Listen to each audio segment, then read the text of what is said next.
I can see your thing.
All right, what's up, Patriots? It is time for Military Money Mondays. Welcome back. Yes, welcome back.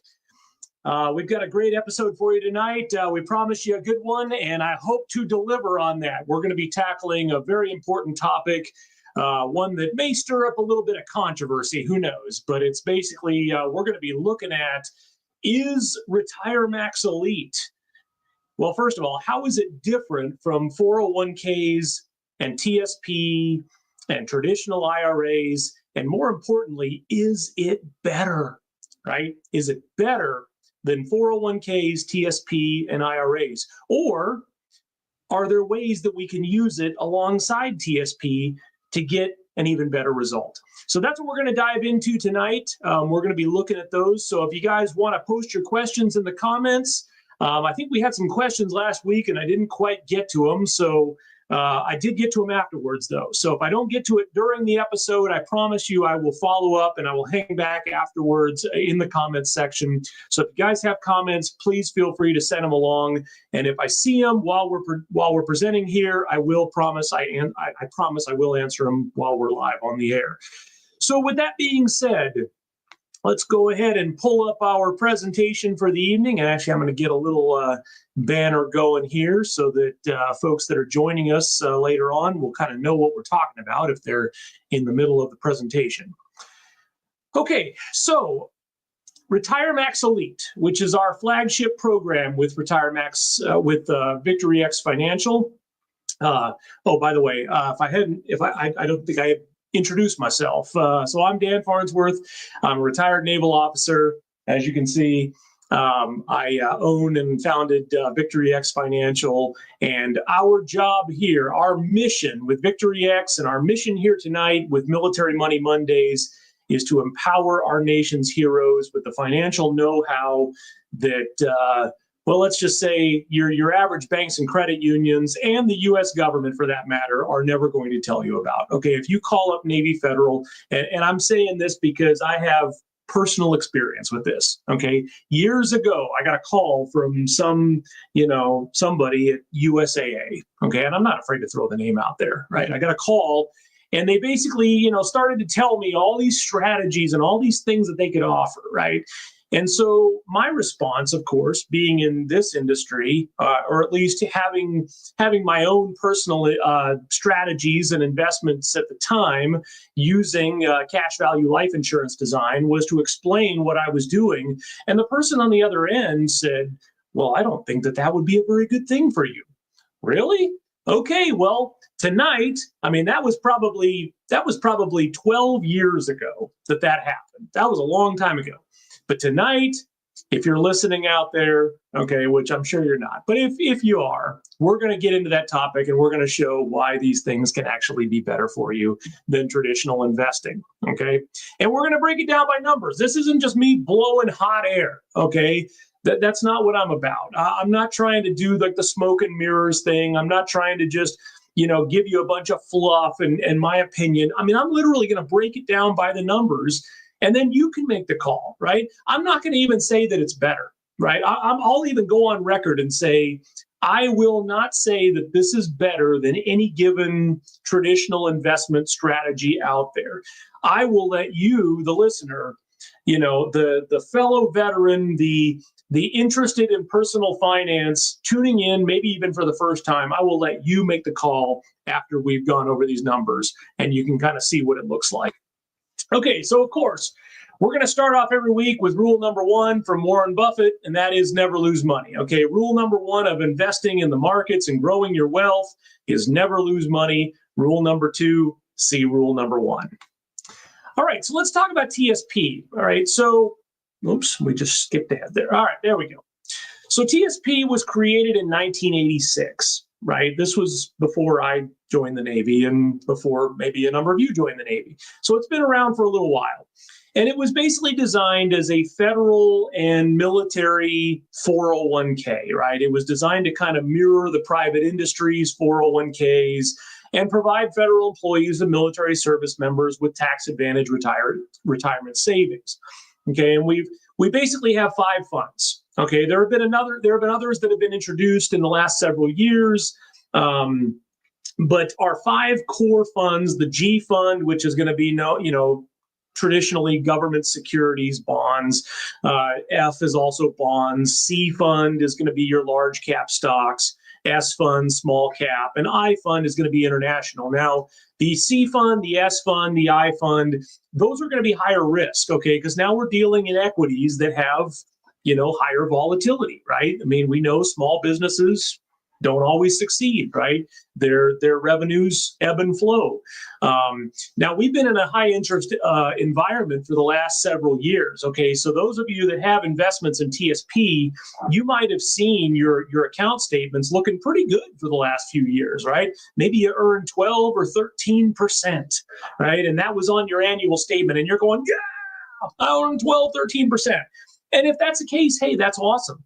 Money's money, okay? And if you're getting a match, especially if you're on the federal side, or if you join the military after 2018 and you're under the BRS system and you're getting a match on your TSP, that's awesome, right? I mean, that's essentially free money up to a 5% contribution.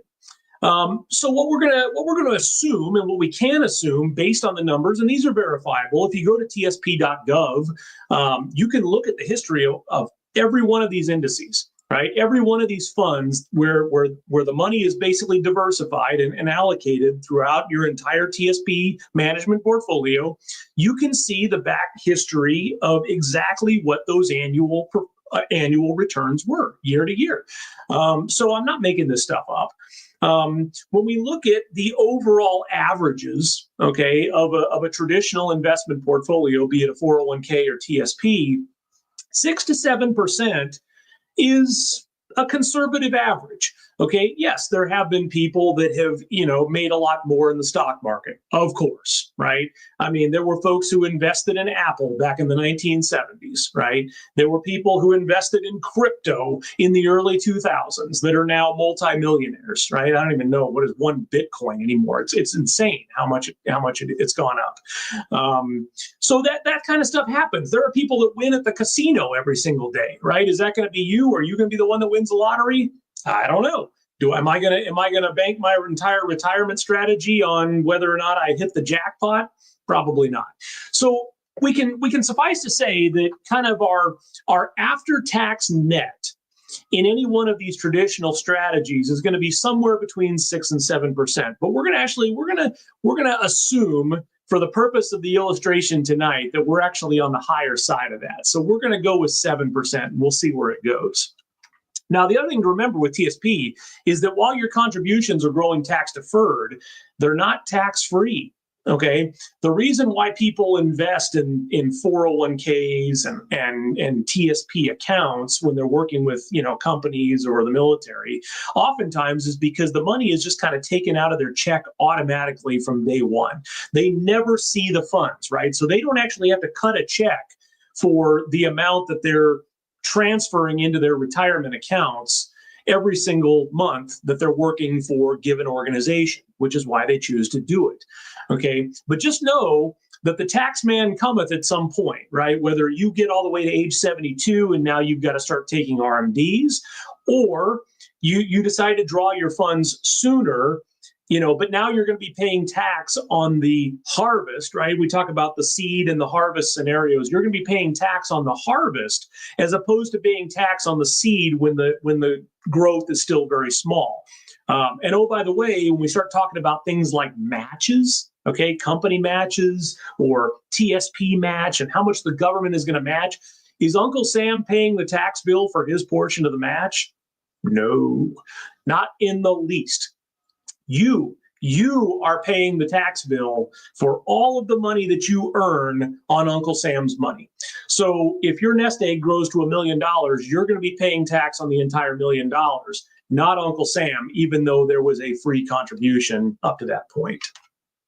Okay, so the after-tax reality. So to net an 8% after-tax return on investment, a traditional tax-deferred account must earn between 11 and 15% in the market before taxes. Okay, I'll say that again. You have to earn between 11 and 15% in the market to be able to net 8 after taxes. Okay. Now, a lot of that, of course, depends on your tax bracket. Okay. If you own a business, you might be in a better advantaged position. But if you don't, and you're just kind of, paying taxes like the rest of us, right? And you're in that 24 to 30% tax bracket, you're going to have to earn a pretty aggressive rate of return. Remember, we said average is about 6 to 7. You're going to have your funds invested in some riskier accounts, right? Some riskier equities in order to be able to keep pace with an after-tax return of roughly 8%. Okay, and the forces that continue to erode your growth, right? We got federal and in many cases state income tax. Okay, if you live in Florida or Tennessee or a handful of Texas, states that don't have an income tax, good on you. That's great planning. It's low cost of living in many cases, and you avoid a state income tax. But if you live in the other 40 some odd states, okay, that state income tax is going to be coming out as well. Okay. What about investment management fees? Did you guys know that TSP has fees? You knew that, right? TSP does have fees. Now they're low, okay? They're low in comparison, right? But next time you walk into an Edward Jones or a, Merrill Lynch or whatever, ask your financial advisor. If you have a 401k or you have an IRA, ask them what the fees are. Right? I mean, they'll probably tell you if they're being transparent, but there's fees every single year, right? And what are those fees based off? Your total portfolio size. Is it any mystery or any secret why financial advisors who are conducting assets under management, that's their job? Is it any secret why they would be kind of like advising their clients not to take large sums of money out? Right? It's because they're making money off of your total portfolio size. Okay. Now, I'm not hating on them for that, right? I mean, somebody's got to manage the funds, but I'm just saying, like, those fees are technically eroding away at your nest egg growth. And of course, market volatility being a big one. Okay. Market volatility is something that a lot of us don't think about when we're young, but it plays a huge factor when we get older. Why? Because sequence of returns risk becomes a real thing in retirement. If your accounts drop, right? If the market drops 30 or 40 points when you're either getting ready to retire or you just recently retired or you're in the middle of your retirement, that can seriously derail your plans, okay? And we'll kind of talk a little bit more about that. Market downturns, like we said, they hurt retirees exponentially more than accumulation phase investors because the losses compound in reverse when you're withdrawing the funds and you don't have time, right, to recover as easily as you do when you're young. Okay, so let's talk about RETIREMAX ELITE. Now, tonight we're going to be focusing on just one aspect. If you guys want to learn more, we do have our RETIREMAX ELITE book. It is available on Amazon. I know that this afternoon they were having some kind of network issues at Amazon. Hopefully that got resolved or it gets resolved soon. But yes, I'll put a link to that in the show notes here. But yes, RETIREMAX ELITE. I am the author of this book. It is available on Amazon, but here's the deal. If you guys stay to the end of this episode and you send me a instant message, or even if you comment below, comment wealth, right? Comment wealth in the comments there, and I will send you a free copy of this book, right? And I'll even pay for the shipping. Tell you what, I'll even pay for the shipping. Normally, throughout the week, day to day, I ask, for interested folks to cover the shipping costs. But if you comment wealth right now down below, I will get your information and I will send you a free copy of this book, and I will even cover the shipping costs. All right, so tonight we're going to be looking at one aspect of RETIREMAX ELITE. We're going to be looking at the properly structured, max-funded index universal life. Doesn't necessarily have to be max-funded, but definitely has to be properly structured, okay? We designed these type of policies specifically for the veteran community, veteran and service member community, to be able to grow cash value. Okay, we're not just talking about death benefit, right? This is not just your grandpa's old term insurance, right? We are designing these policies to build tax-free cash value and ultimately convert into tax-free streams of income in retirement. And the main benefits that we're going to get from this is, one, we're going to get safety. Okay, so all that stuff we just talked about with market volatility, forget all of that. Okay, you never have to worry about any of that. I don't have to worry. In fact, our clients actually cheer when the markets go down. Why? Because it spells opportunity and they have a backstop. They may not earn a lot, in the years when the markets crash, but guess what?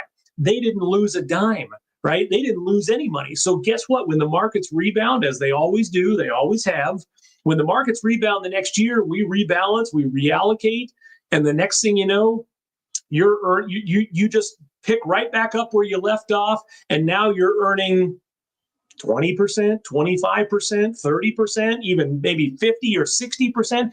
It is entirely possible. Does it happen every year? No. But on average, we are looking at 8 to 12% growth every single year, and every dollar that you earn in a properly structured max funded IUL is going to be yours to keep forever. Uncle Sam has no claim to it. Okay. So you got safety, right? You got safety against the market downturns. You never have to worry about it. Okay. You got predictable growth. We just talked about that, roughly 8 to 12% per year. Okay. In a worst case scenario, you might earn 6 or 7, but you're still keeping pace with the market. You're still beating inflation. And in fact, if you do that, at least 3/4 of the time, you will, I promise you, you will outpace the S&P 500 and some of the other major indexes. Okay, you get tax advantages. Okay, every dollar that you grow in these policies is 100% tax-free. You have access to it. It is 100% tax-free. Okay, and then you get liquidity. Okay, and this is a big one, and we're going to kind of get into this as we move along in tonight's scenario. So liquidity is going to become a factor, and it's kind of a sleeper. All right, you can't access your funds very easily in the TSP. There are limited scenarios before age 59 and a half that you can even touch the money, and if you do, you're going to get penalized. You're going to get penalized pretty hard, right? TSP, they're going to withhold 20% to cover federal income tax, and you're going to pay another 10% on top of that as an early withdrawal penalty. Okay, I'll say that again. You're going to lose 30% if you pull your money out of TSP to use it for anything, right? So is that really worth it? There are select scenarios where you can borrow against it, very few, and the rules, the stipulations, we can get into those in a separate topic as to why you can borrow from TSP, but it's very limited, okay, and very limiting. Okay, so let's talk about the scenario tonight. So tonight's scenario, we're going to look at a veteran couple. We'll say the husband is a veteran, and they're both 41 years old. Okay, husband, maybe he just recently retired. Maybe he's coming up on retirement. We'll leave that to interpretation. But we'll say he served honorably, and now the couple, they're both 41 years old. They want to start an investment plan. Okay, they might have been a little behind the power curve. Maybe they were, not real serious about their retirement, so they're trying to kind of play catch up now. Okay, how many of you out there are doing that, right? I mean, let's face it. There's nothing wrong with starting a little bit later. So the couple is interested in now growing a nest egg. Okay. And they know that they can each, because they're working, right? They're both working full time. They know that they can each invest $500 a month. So you combine those, $6,000 a year, $6,000 a year. Now we're at $12,000 a year combined. And they want to put this money together. They want to pool it, bring their resources together to build a nest egg. And because, let's say the husband has, a pension from the military, and they've got maybe he's got some VA comp, or he's got other streams of revenue, and she plans to work for a while. They decide that they want to defer their income for, we'll say 30 years. Okay, so they want to invest, somewhat aggressively. I wouldn't call this a super aggressive investment. We're not talking about $100,000 a year, right? But they want to invest, fairly moderately over 30 years, and they want to be able to start drawing predictable income, right? Tax-free income at age 72, or just income in general. Doesn't have to be tax-free in this case. So we're going to see what we can do as far as comparing these two scenarios. So now the one thing is each spouse, right? The husband, the wife, both want to maintain $500,000 each of life insurance during this time. Okay, so this is going to ensure that while they're young, while their kids are still young, and maybe they're still in school, they still have a mortgage. If anything, God forbid, were to happen, tragedy were to strike, they each have $500,000 of coverage at a minimum, right? At a minimum, they have $500,000 of coverage. And they want to basically still be able to build their nest egg to draw income at age 72. Okay, so let's look at scenario one. So in this strategy, we're going to go with what we call the buy term and invest the rest strategy, right? So in this case, the couple's been watching a lot of the Dave Ramsey show, and Dave Ramsey, of course, hates permanent life insurance. We know this. I don't hate on Dave Ramsey. I just wish that, he would be more transparent about the reasons why he is the way he is and why he has that take on life insurance. But regardless, they're going to invest in a traditional fashion. They're going to put their money into a 401k or an IRA, or, well, they'd be two separate ones, right? If they're investing in a 401ks, they have to invest separately. And in fact, if they're going to invest into an IRA, they also have to invest separately, because there won't be enough room for them to get $12,000 a year into a traditional IRA. Okay, if you're under the age of 50, you can only contribute $7,000 a year to an IRA, okay, or a Roth. If you're over the age of 50, that number goes up to 8,000, but there wouldn't be enough for them to be able to contribute 12,000, so they would have to have separate accounts. Okay, so the conventional plan separates their insurance from their investments. Okay, so they decide they want to take 30-year term life insurance policies. Okay, so they're basically going to have a 30-year level premium that's going to guarantee a $500,000 death benefit. Now, when you're 41 years old, especially when you're a 41-year-old female, because females are cheaper to insure, okay, the cost of $500,000 of insurance, really not that high, to be honest. I mean, it's pretty low. We write a significant amount of term with our agency. It does serve a great purpose. It gives you a lot of coverage. It's what's known as pure insurance, okay? It gives you a lot of coverage for a very small premium. In this case, we ran some numbers based on a preferred plus health rating, meaning that they're both in tip-top shape, right? Nothing wrong with them, no health issues whatsoever. They both work out. Neither of them smoke or use tobacco products. So they qualify for a preferred plus, the top of the line health risk rating. And the husband's annual premium is only $678 per year, right? And the wife's is only $428 per year. So the total combined premium for them to have $500,000 each of coverage is $1,106 per year. Okay. So what they're going to do then is they're going to take the remaining $12,000, right, which, or the remaining balance from that, which is $10,894, as you guys see, and they're going to put that into their 401k or their IRA investments. Okay, so they take advantage of that tax deferral, maybe even get an employer match on it. Again, you're not going to get an employer match on $12,000 or $10,000, right? Because they're only going to match you up to 5%, especially with TSP. Some will go to maybe 6%, but 5% is the TSP limit, right? And unless you're making $200,000 a year on active duty as your base pay, which last time I checked is nobody, you're not getting $10,000 a year matched into the TSP. And again, we're going to assume a reasonable 7%. Remember, we said we're going to give them the benefit of the doubt, 7% growth rate over the next 3 decades while they're building their nest egg up to age 71. Okay, and what we're going to see, and actually I can show you just for a second. Let me go ahead and share my other screen up here. I want to show you what this looks like kind of year to year. Okay, so if we start off with $10,894, we're assuming a 24% tax rate. Okay, by the time they retire, an interest return rate of 7%. Okay, we come all the way down here to year 71. Okay, this is still accounting for taxes, right? But if we were to just multiply this out, let me go ahead and unshare this for a second.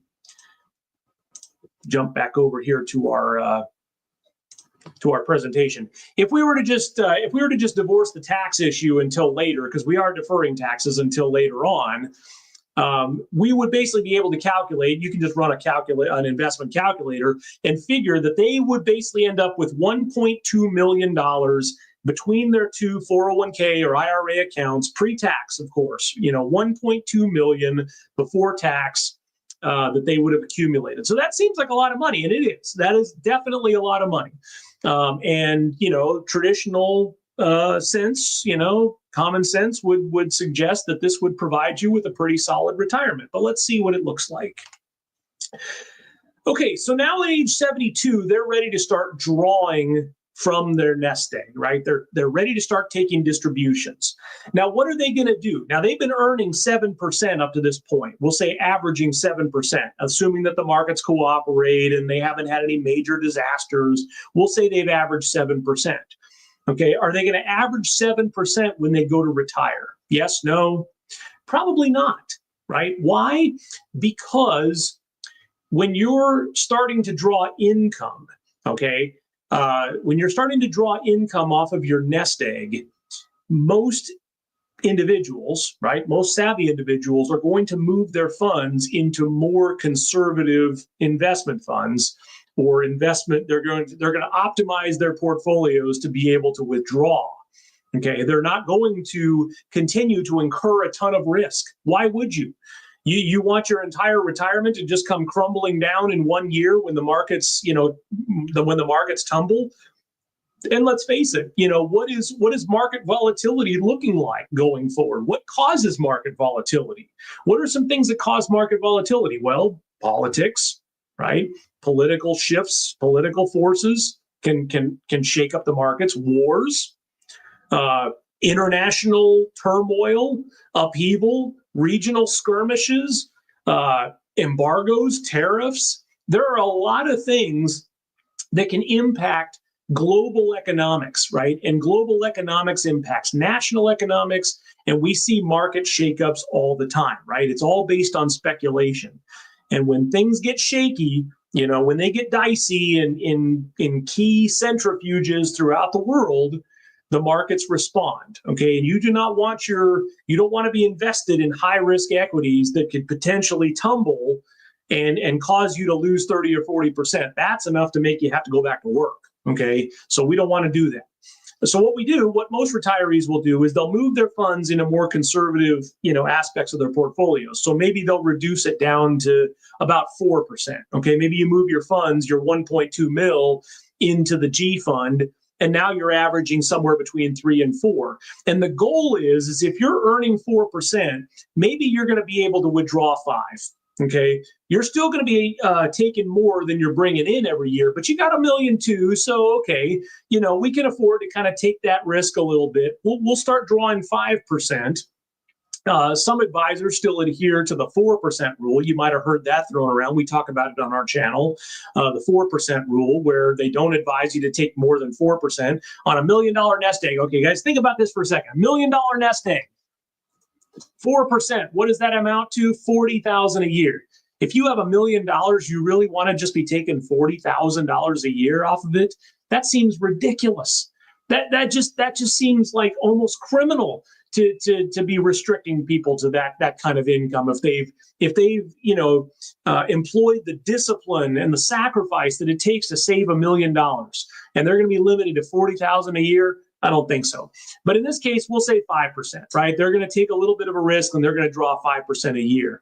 Now, under ideal conditions, again, assuming that the markets cooperate, the funds should last about 42 years. Okay, not saying that they're going to last 42 years, but if they were to live to age 113, that's about as long as they would be able to draw 5 and earn 4 off of their savings every year.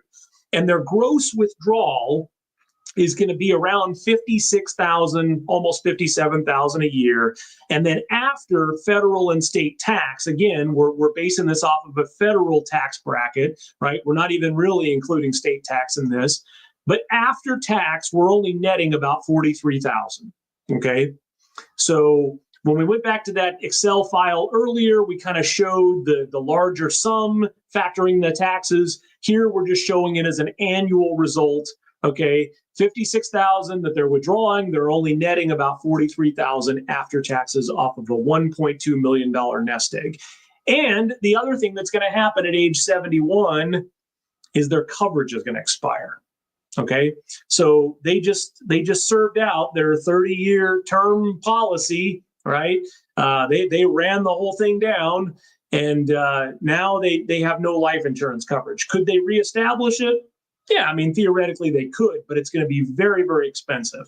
And that $43,000 a year is not going to go very far if we're still paying, $400 or $500 a month each to continue a life policy into perpetuity. Okay. Some insurance companies, depending on their health and where they are, medically, may not even be willing to renew their coverage at all at age 71. And if they do, it's definitely going to be much more expensive. All right. We're also assuming no healthcare emergencies. We're assuming stable tax rates. We're assuming that we're not going to have any market crashes. And again, these are optimistic, but we'll give them the benefit of the doubt.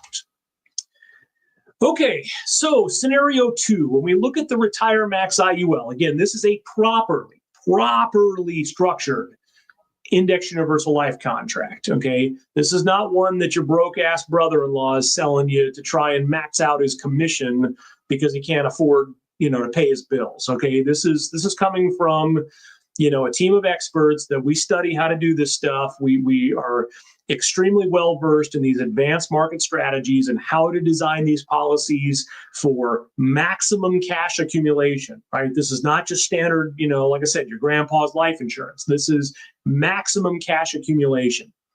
Okay. So instead of separating the insurance from the investments, we're going to combine them. Okay. And we're going to basically blend them both into a single tax advantaged platform.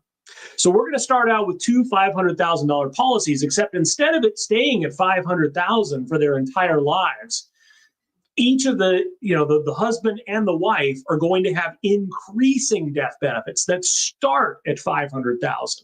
So now they're 41 years old, they have $500,000 in their policies, and that death benefit is going to grow every single year with the index credits on their cash values up until they turn 72. Okay. And then we're going to level it off and they're going to start taking income. And there's a lot of reasons we can do that or why we do that. And we can talk about those kind of in a separate discussion. But again, the couple they qualify preferred plus health rating. They're going to take the $500 a month that they would have otherwise been putting into the traditional retirement accounts, and they're going to put $500 a month each into their RETIREMAX ELITE IULs. Okay, and they're going to get lifetime death benefit protection. Okay, they're not just going to have to stop coverage at age 71, right? This coverage is going to be with them even if they live to age 120. I don't care. It's going to be with them forever. They're going to get cash value accumulation that grows tax deferred and is accessible tax free. They're going to get downside protection against any market volatility in the future. They'll get 0% floor in any down markets. And in fact, some of the strategies actually have higher floors based on the actual index performance. So we have strategies that have bonuses that are going to kick in that actually guarantee that you earn more than zero. So these projections, these illustrations that we do, they're actually, they're sort of a worst case scenario, right? Because in reality, you're going to have bonuses that are going to protect you from those 0% years. Okay, and they're also going to get the increasing death benefit.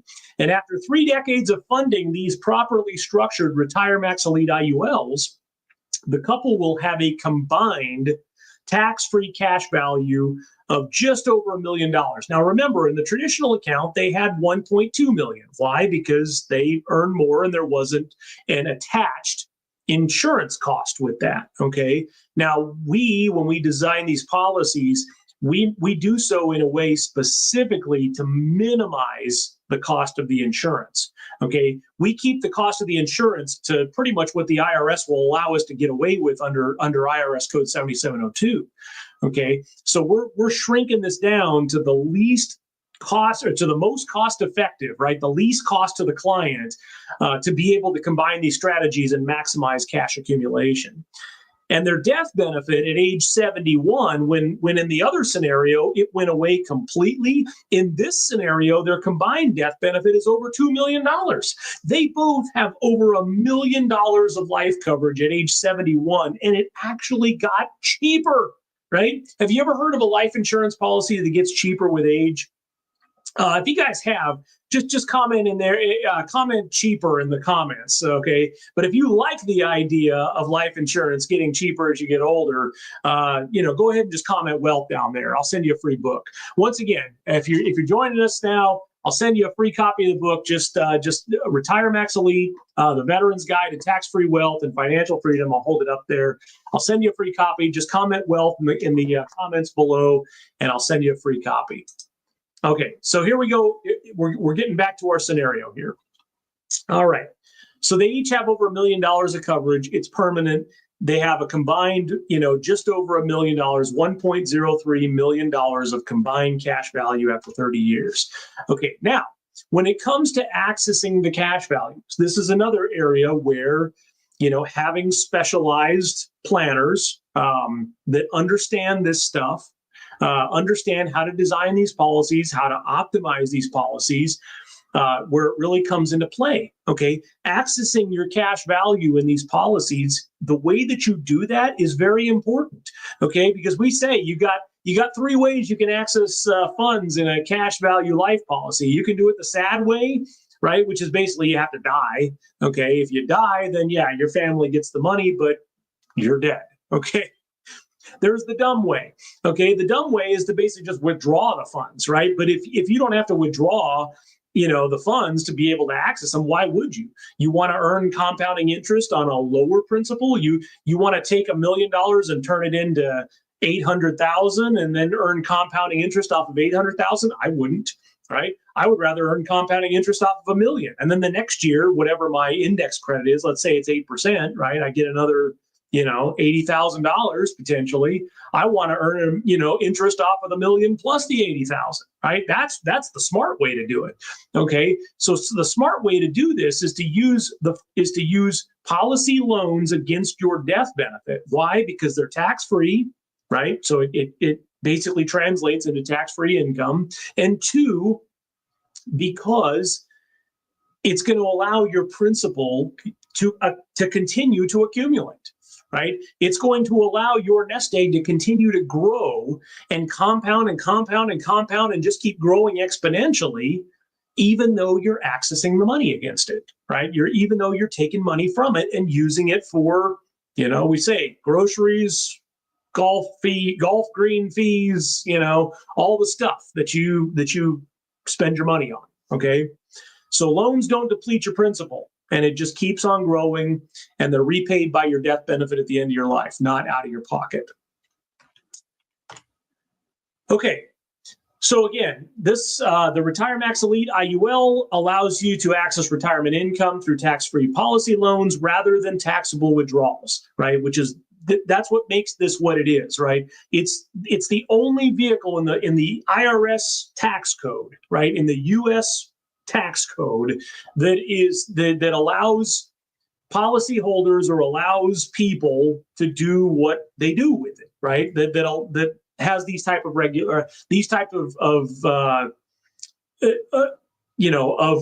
capabilities, we'll say. Okay, so by doing this, our RETIREMAX ELITE annual income for this couple, their combined income coming off of these, is $97,535 per year. And again, that's a conservative estimate. That's based on an illustration that's going off of about a 6.7% return rate annually. Okay, so we're not even keeping up with the 7% that we showed in the traditional investment. We're only showing a 6.6% return on their cash values in their IUL, and they're still going to end up with 97,000. Remember, in the other scenario, we were only sitting at like 43 net if we're drawing 5%. But because we don't have to worry about depleting principal, and we don't have to worry about future market conditions with the IUL cash values, we can draw literally double, right? More than double, but literally double. Okay, because there's no federal tax, there's no state tax, there's no Medicare surtax. Every single dollar is going directly into this couple's pocket. Okay, now here's where it gets pretty crazy and pretty eye-opening for a lot of folks.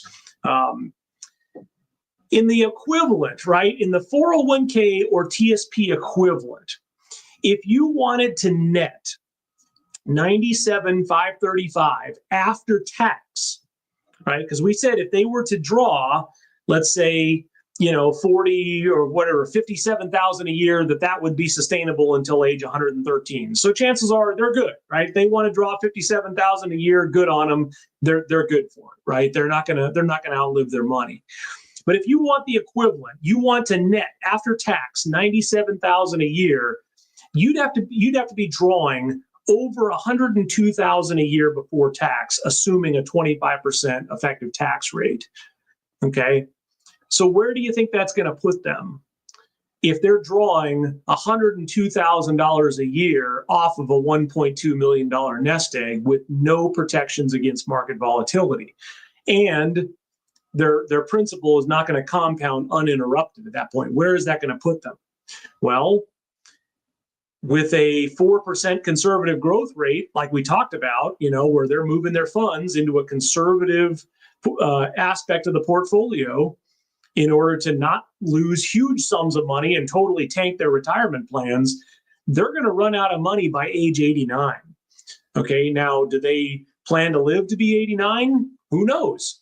None of us know, right? None of us know how long we're going to live. But 89 is cutting it a lot closer, in my opinion, especially with modern medicine, modern technology. That's cutting it a lot closer than 113. I don't know that I'd be willing to bet on not living past 89. Okay, and in that scenario, if I'm trying to draw 97,000 a year, I'm almost certainly going to run out of money. Whereas in the IUL scenario, I never have to worry about that.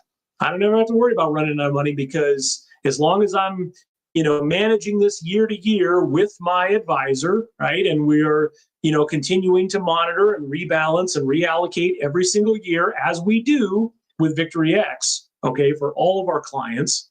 And we do that, by the way, free of charge. I'm not charging any asset management fees to help you grow and maintain your funds year to year. I don't charge my clients a dime for that. Not one dime, okay? I don't really care how much you draw, to be honest. I don't want your policy to lapse. Okay, I don't want you to get sacked with a major tax bill. Okay, but at the end of the day, like I'm not making annual commissions based on how much cash value you have in your policy. Okay, agents are paid commissions out of a separate budget from the insurance carriers that we work with. We're not making any money off of how much you have in your nest egg. Okay, so my job is just to make sure that your funds continue to perform, because at the end of the day, my reputation's on the line. Okay. But again, I'm not making any money off of how much you've built in your portfolio. So in this case, if they wanted to net 97,000, they're running out of money by age 89. And oh, by the way, their term life policies also expired at age 71. So they got zero legacy for any of their family after that, right? So they're going to, they might have enjoyed 97,000 up until they ran out of money. But then what do you do, right? You got no life insurance. You got nothing to fall back on. I guess, maybe Walmart greeters are still hiring. I don't know. So when you look at the legacy impact, okay, the legacy impact of the RETIREMAX ELITE IUL, okay, is in this case, even if the couple lives to be 89 years old, they're still going to have 780,000 that's going to be left to their heirs, right? Left to their kids and grandkids at the end of their lives, which is going to avoid probate. There's no IRS involvement. It protects their privacy. It's protected against creditors. That's another topic I think we'll get into at some point. You guys understand that life insurance, okay, your cash values and your death benefit and life insurance are also protected from civil litigation. Okay, and that's kind of off topic. We'll get into that in another episode of this of Military Money Mondays. Your death benefit and your cash values in a life insurance policy are protected from creditors, and they're protected from civil litigation. Nobody can sue you for your life insurance. Okay, and I'll just leave it at that for tonight. Let's go ahead and jump back over to our ledgers real quick. Okay, I want to share my screen up real quick so you guys see what I'm talking about here. Okay, so if we go over to, this is the husband's non-guaranteed supplemental scenario. Okay, so again, we're talking about, we're putting in $6,000 a year. Okay, let me go ahead and highlight this. We're putting in $6,000 a year for the husband, also $6,000 a year for the wife. Okay, that's going to be in this column here. So we come all the way down to age 71. We put in $180,000 total. Okay, $180,000 total for the husband. Our cash value is up over $500,000 just by age 71 alone, and that's where we're able to start drawing this $47,000 a year tax-free. If he lives all the way to age 89 years old, okay, he still has a $350,000 death benefit at the end of his life. In the other scenario with the term, he has literally zero, right? Literally zero death benefit, unless he's only taken, whatever the minimum, the 4% a year, 5% a year, okay? So in this situation, in this scenario, we've basically put in $180,000, and we've drawn somewhere around $800 and some odd $1,000 worth of tax-free income, and we still have a $350,000 death benefit. Now we jump over to the wife's situation. Okay, same thing. She gets down here, age 71. We put in 180,000. She's got 530,000 of cash value, and here comes the income, 50,000 a year all the way down. If she lives to be 89 years old, what do we got? 364,000 of death benefit. She's drawn just shy of $1 million off of 180 total. So again, combined, I'll just stop sharing here, go back to our presentation. Combined, they've drawn out basically over $2 million of income. They're going to leave behind $780,000 to their kids and grandkids at the end of their lives. In the 401k scenario, everything that we just talked about is fully taxable. Even if they have money left over at the end of their lives, that money is going to be taxable from the 401k or the IRA accounts. It's going to be fully taxable to their beneficiaries. Uncle Sam is going to want his cut, right? The IRS is going to come, they're going to be demanding that they take the money out, right? They call it required minimum distributions. They're going to be responsible for the RMDs. The money is going to be forced out unless it gets, essentially reallocated into other qualified accounts. But the tax bill is going to come for those, okay? And it may even trigger higher tax brackets because now you have income, right? So your legacy benefit is going to potentially push your heirs into a higher tax bracket. Now, some of them, they might say, okay, well, I'll just pay that out of the proceeds. Okay, fine. But what would you rather have? Would you rather have the scraps that are left over off of, whatever they had, drawn it down to? Or would you rather have $780,000, potentially more, injected into your family at the end of your life to be able to create your legacy, right? That is your legacy off of your service, right? You want your grandkids and your great-great-grandkids to know who you were and to know what you did for their families. This is how you do it. You leave behind almost $1 million that then we can just take this process or take this, lump sum and rinse and repeat the process and turn this into what we call a waterfall scenario where we just continue to grow and grow and grow. Same thing that the Rockefellers did, okay? We can use those exact same strategies and we can help families build what we call generational wealth, okay? Then we also have liquidity advantage. And now here's the part that I said I was gonna add on at the last portion of this and where this gets really cool, okay? So we already know that when you consider the tax advantages, okay, that you're going to be netting more with the RETIREMAX ELITE IUL than you will with a traditional TSP or 401k strategy, but it gets better, okay? It gets better. So traditional account restrictions, can you access, we talked about this earlier, can you access your 401k or your IRA or your TSP funds today penalty-free? The answer is no, you cannot. There are ways to borrow against the TSP, but again, it's very restrictive. You're also responsible for paying that interest back to TSP. It doesn't come back to you, by the way. With RETIREMAX ELITE, you have total access to your cash value at any age for any reason with no penalties or restrictions whatsoever. Okay, so if you've built up a $30,000 or $40,000 cash value in your account, and you wanted to, let's say, buy your own, finance your own cars, right? Why would you ever go to a bank if you had your own personal line of credit where you were going to be able to recapture every single dollar of every single car that you ever bought in your life? Why would you ever go to a bank? I wouldn't, right? So what is going to be the net result of this? Let's say we factor in the car buying scenario and see where this ends up. So in this case, right, starting at age 50, the couple will have already built up a fairly sizable cash value in both their policies. So after 9 years of funding, they start to use their accumulated cash values to finance their own vehicles rather than paying that money to a bank or an auto lender. And they're going to make money the same way that the banks are. Okay, so each spouse, every 6 years, starting at age 50, is going to take a $40,000 policy loan, and they're going to pay it back to their own dynamic bank, right? I'll say that again. They're going to pay it back to their own dynamic bank at a 6% interest rate. Why 6%? Because it keeps pace with, what the banks are charging, right? So we're going to do the same thing. We're just going to pay it back at 6%. So that monthly payment is going to be about $660 for each of those cars, right? Which is about average for a $40,000 car loan. Except in this case, you also own the pink slip, right? So you have the title, right? You own the vehicle, not the bank. There's no liens against it. You own it outright. You're self-financing it. Okay, so the first one's going to be at age 50, then 56, then 62, and then they're going to finish up paying for these vehicles at age 68. Now, obviously, in a real world scenario, they're probably going to keep going after that, but we'll just say they stop after age 68.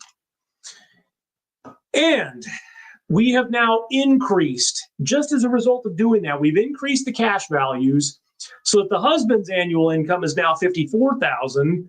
The wife's annual income is now almost $57,000, and they're combined 110, almost 111,000.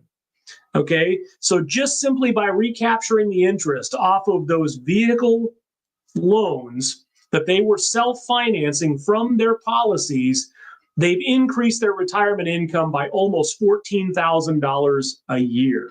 Okay, and they've recaptured the value of every single one of those vehicles. Chances are they may not even need to take $40,000 loans because they will have built up enough equity in the cars, through their own financing strategies that they may not even need to do that. But in this case, if they did, they would have increased their retirement income by almost $14,000 a year. Okay, now let's go back to the traditional. Okay, so our RETIREMAX Elite couple is now making $111,000 a year from policy loans starting at age 72. So to net $111,000 a year in your traditional 401k, TSP, IRA, traditional retirement, qualified retirement account, you would have to be drawing $128,000 a year before tax. Okay? $128,000 a year before tax to net $110,000 or $111,000 a year of income. And if they do that off of a $1.2 million nest egg, the funds run completely dry by age 82. Okay? So you literally ran out of money and you have no life insurance by age 82.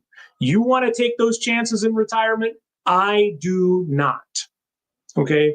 I do not want to take those chances in retirement, that I'm not going to live past age 82. And even if I do, my family's going to hit the jackpot because I have over $1 million of life insurance and it's guaranteed for the rest of my life. And even if I spend the entire $2 or $2.5 million of income, right, my family is still, in this case, going to receive almost $1 million of death benefit at the end of my life. And it's going to convert into tax-free cash value, ideally, for their kids and their grandkids and their great-grandkids, et cetera, because this is what we teach for our nation's heroes. We want our nation's heroes. I want our nation's heroes to be wealthy and live prosperous lives as a result of their service. That's why I do what I do. Okay, that's why Victory X Financial exists. And with this strategy, we make it happen. Okay, so long-term impact, again, RETIREMAX Elite IUL benefits over $2.2 million of tax-free income over 20 years, $780,000 of tax-free inheritance, complete liquidity, zero market risk, predictable growth, lifetime death benefit, no matter how long they live. If you try to do that with a traditional 401k or IRA, all of your withdrawals are going to be taxable. You've got full market risk the entire time. You got zero liquidity up until age 59 and a half without penalties. Okay, you got no legacy benefits because your life insurance, your term insurance ran out at age 71. You're going to be depleting your account, so you're earning less every single year that you're drawing down the funds, and you're ultimately going to leave a tax bill to your family. Okay, so again, the cumulative advantages of our RETIREMAX Elite strategy, it's not just marginal, right? This is transformational. This is huge. Okay, again, we provide security, flexibility, and legacy in our strategies. Okay, so again, am I going to say that RETIREMAX Elite is better than a traditional IRA or a 401k strategy? Well, let's look at the big picture. You tell me, is it better? I don't know. You be the judge. So I will hang out in the comments just real quick in closing. So again, you can't control the market, but you can control your plan. If you guys want to book a free, no nonsense, no obligation strategies call, I'll go ahead and link our calendar link down in the comments as well. We have all kinds of strategies. This is just but one. And this weekly episode, weekly podcast, we're going to turn it into a podcast. I think we're going to start publishing it like on iTunes and some of the other Stitcher or whatever folks are listening to podcasts on. So we're going to start doing that. This weekly podcast is basically designed to give you guys the tools that you need to see kind of how we do what we do and how we help service members benefit from these strategies. If you guys have any questions, feel free to leave them in the comments. Okay. I did see one comment from Che. I will send you a book, brother. Let's connect right afterwards, and I will get your information and get that out to you this week. Appreciate you stopping by. All right, so that's about it for this week. Again, we'll be back next week, 5 p.m. for Military Money Mondays. I appreciate everybody that stopped by. I will hang out for a little bit in the comments. If you guys have questions, just drop them down below. I will put our calendar link in the comments if you guys want to book a calendar appointment. Again, no obligations. If we don't end up doing business, I am totally okay with that. My mission is to get this information out. It's all about education. It's all about empowerment. And I love working with the veteran community. So again, I'm Dan Farnsworth, retired Navy, founder of Victory X Financial, saying thank you again for joining us this evening, and we'll see you again next week. Guys, take care. Have a great rest of the week. Peace.